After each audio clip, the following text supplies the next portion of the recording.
Македонија да стане држава на два рамноправни народи, на македонците и албанците, на 5 етнички заедници, турци, власи, срби, роми и бошњаци и неколку малцинства меѓу кои бугарите. Ова е една од можните варијанти како би изгледала новата преамбула, скроена по мерка на власта за да се задоволат и добијат албанските гласови во собранието. Плюс инфо од своји извори на поопсежен начин анализира како во некои политички кругови се заговара предлог кој ќе ги задоволи сите освен македонците, кој впрочем и никој не ги прашува, пишува порталот, повикувајќи се на извор добро упатен во разговорите на високо ниво. Идејата не е целосно оформена, за да може за неа сериозно да се расправа, но јасно е дека е мотивирана од потребата да се задоволат амбициите на албанскиот политички фактор.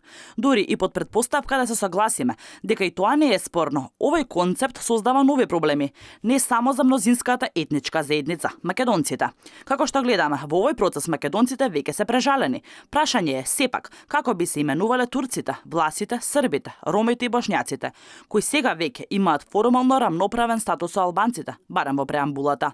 Исто така, големо прашање е и дали бугарите ќе се задоволат да бидат именувани како малцинство. Како што е познато, во сегашната преамбула во Уставот постојат 4 категории: граѓани на Република Македонија, македонскиот народ, како и граѓаните кои живеат во нејзините граници, кои се дел од албанскиот народ, турскиот народ, влашкиот, српскиот, ромскиот, бошњачкиот и другите.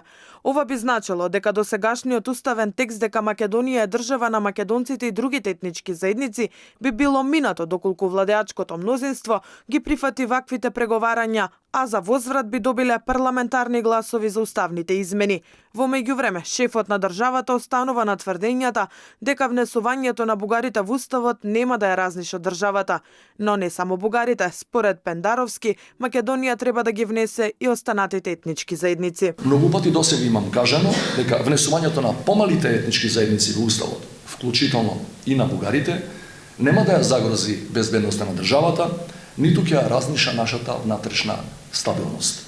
Токму затоа и го поддржав процесот за уставни измени и делегирав свој представник во работното тело.